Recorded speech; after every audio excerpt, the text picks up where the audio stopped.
गुरुदेव, बेहतरीन पोषण के लिए आप क्या सलाह देना चाहते हैं?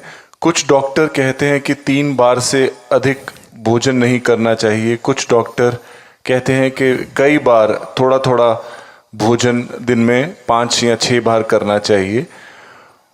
कुछ कहते हैं कि खाद्य तेल अच्छा है, कई कहते हैं कि घी भी अच्छा है। आप क्या कहेंगे गुरुदेव? आप किसी दवाई के दुकान में जाके बहुत अच्छा दवा मुझे दे दीजिए बोले, तो वो वहाँ की जो फार्मासिस्ट होगा वो क्या क्या कहेगा आपको? ठीक है, अच्छा हमारी सभी दवाइयाँ अच्छा है, मगर आपको किस समस्या के लिए दवा चाहिए? ये पूछ नहीं मुझे अच्छी दवा चाहिए। ये प्रश्न भी ऐसा है। देखिए, आप अपना नाड़ी परीक्षा करवाओ, आपकी प्रकृति पहले जानो। आपका वात प्रकृति हो, कच्ची चीजें आपके लिए उपयोगी नहीं होगी। आपकी पित्त प्रकृति हो, बहुत लंबा गैप छोड़ने से आपको ठीक नहीं बनेगी। आपका वात प्रकृति हो या वात कफ हो या वात पित्त हो, इस हिसाब से जो आपका गुण दोष है उसके अनुकूल आपको अपना भोजन का सेट करना चाहिए। मान लो आपका शुगर बहुत हाई हो रहा है, तो तब ये कर 2 बार ही खाना खाइए, तब भी कंट्रोल आता है। किसी किसी को कोई कहते हैं कि 5-6 बार थोड़ा थोड़ा सा भोजन करके देखो। दोनों करके देखो, जो तुम्हारे लिए तुमको ठीक लगता है, अच्छा वो तुम्हारे लिए है। आज लोग डॉक्टर लोग ये भी कहते हैं कि तुम्हारी जो प्रकृति उसके हिसाब से तुम खाना खाओ। कि पता नहीं तुम्हारे माता पिता और तुम्हारे दादा दादी नाना नानी जो खाना खा रहे थे वही खाना तुम्हारे लिए सूट होगा, कि तुम्हारे डीएनए उसके लिए एडजस्ट हो गई है सदियों से। मान लो तुम्हारे घर में हमेशा सब रोटी ही खाते आ रहे हैं, तुम रोटी छोड़ के कुछ और खाने लगोगे तो वो जमेगी नहीं बात।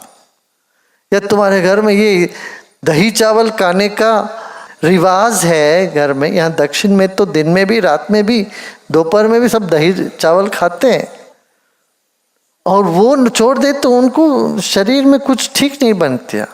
विदेश में कहते हैं जो डायबिटीज हो जाए तो उनको बोलते हैं कि नहीं तुम रोटी छोड़ दो, सारा रोटी छुड़वा देते हैं, चावल खाओ बोलते हैं।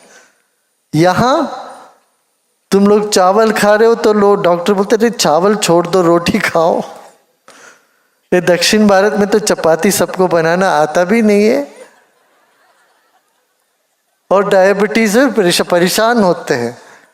वो तो यहाँ दक्षिण भारत में रोटी गोल गोल नहीं होता, वो भारत की मैप जैसे होती है कभी कभी, क्योंकि अभ्यास नहीं है ना आपके घर वाले को, इनके घर वालों को आता है ना माता पिता कभी करते हैं रोटी इस तरह का। कभी कभी बनाते हैं रोटी, बनाना तो ये कुछ विशेष घर में हो तो कभी तभी बना दे कोई। आप कहें रोज रोज उनके रोटी खाना है तुमको, वो बनता नहीं। तो यही हमें अपना जो प्रकृति के अनुगुण क्या है उस हिसाब से तुम अपना पौष्टिक आहार करो। जरूर सब्जी लेना चाहिए, मगर तुम्हारी यदि वात प्रकृति हो तो कच्चा सब्जी बिल्कुल छुओ मत, क्यों तुम्हें पचेगा ही नहीं, वो हजम ही नहीं होएगा, और हजम नहीं होता है तो उससे और परेशानी होती है ना।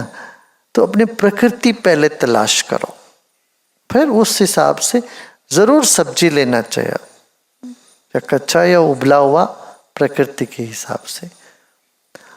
और हम क्या करते हैं, सिर्फ स्टार्च ही स्टार्च लेते रहते हैं। चावल आलू भी स्टार्च है, चावल भी स्टार्च है, और रोटी और सब्जी भी बनाते तो मक्के के कॉर्न वाले सब्जी बनाते, कॉर्न भी स्टार्च है। अब ये सब कुछ स्टार्च ही स्टार्च हो गया, फिर आलू टमाटर आलू बैंगन, आलू टमाटर बैंगन के अलावा हमको कोई सब्जी नहीं दिखता है, और इन तीनों में कोई ऐसी पौष्टिक चीज है ही नहीं। बैंगन को तो बुद्धिजीवी लोग इस देश में निषेध भी कर रखे हैं। बहुबीज करके, जैन लोग नहीं खाते हैं बहुबीज करके। बैंगन नहीं ठीक है, उसमें कोई ऐसी पौष्टिक अंश नहीं है, बल्कि वो बहुत ज्यादा खाने से टॉक्सिन्स भी बन सकते उससे। का मतलब ये नहीं बैंगन खाओ ही नहीं, ये नहीं बोल रहा। बैंगन की भजिया वो ये कभी खा लो, कोई दिक्कत नहीं है, मगर वो रोज रोज वही खाते रहो। बैंगन, आलू आलू, टमाटर टमाटर, ये सब इसमें ऐसे हाई प्राण नहीं है। अब कद्दू जिसमें इतना प्राण अधिक है, कद्दू तो बहुत अच्छा है। कद्दू का पानी, कद्दू का जूस और कद्दू का सलाद बना के खाओ। कद्दू में बहुत प्राण है। हमारे गांवों में क्या कहते, कद्दू देख तो बामन को दे दो। कद्दू तो सिर्फ बामन ही खा सकता, अब दूसरे लोग नहीं खाते। ये पता नहीं किसने ऐसे ये खफा उड़ा दी। कद्दू तो सिर्फ बामन का है, ब्राह्मण ही खाते हैं उसको। नहीं, कद्दू सभी खा सकते हैं। कद्दू खाओ, बुद्धू ना बनो। थोड़ा बुद्धिमान तो बन जाओगे उससे।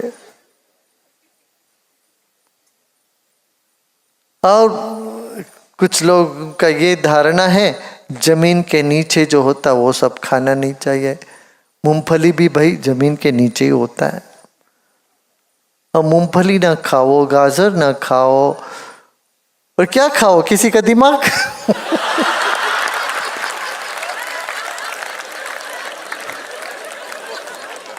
पहले वो बंद करे, देखा दिमाग खाना बंद करो।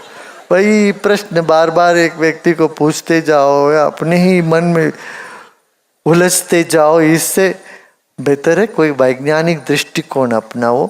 गाजर अच्छी है, शरीर के लिए अच्छा है। जमीन के नीचे उग रहा है इसलिए तुम्हें जमीन के नीचे ले जाएगा, ऐसा नहीं है।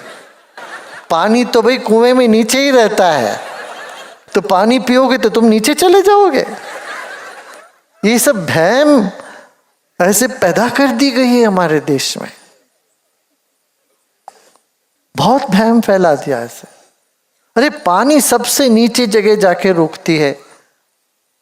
अब ये पानी सबसे नीचे है इसीलिए कुएं खोद के तो पानी निकालना पड़ता है। जमीन के नीचे पानी है तो वो ना पियो तो क्या करे तू। बादल किस और देखते हो, मुंह खोल के बैठो, ऊपर से पानी आएगा तो पिएंगे। ये सब भूल है, गलत है।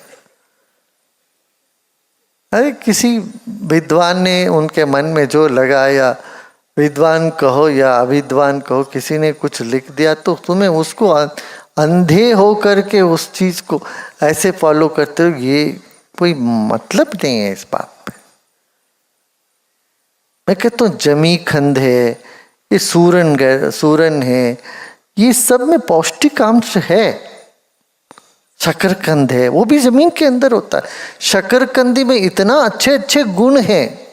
तुमको यदि शुगर की बीमारी हो तो शकरकंदी जरूर खाओ, आंख के लिए अच्छा है। शकरकंदी से त्वचा के लिए अच्छा है, इसका लाभ बहुत है। ऐसे मूंगफली कहते, मूंगफली का तो इतना गुणगान गाते हैं, गरीबों का बादाम है वो, प्रोटीन है वो, मूंगफली खाइए। तो ये सब लेना चाहिए। इन बातों पे मत पड़िए, जमीन के अंदर वाली चीज जो है खराब है। हाँ, अति सर्वत्र वर्ज्य, या किसी चीज को अति नहीं करना चाहिए।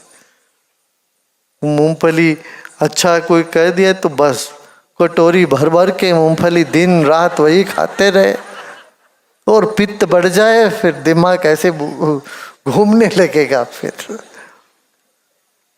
हम यही करते हैं, यदि पौष्टिक के नाम से यदि हम जाते हैं तो अति कर बैठते हैं ना। अति सर्वत्र वर्जित, पूर्वजों ने कहा है अति सब जगह अति को छोड़ना चाहिए, किसी भी जगह सही, अति ठीक नहीं है।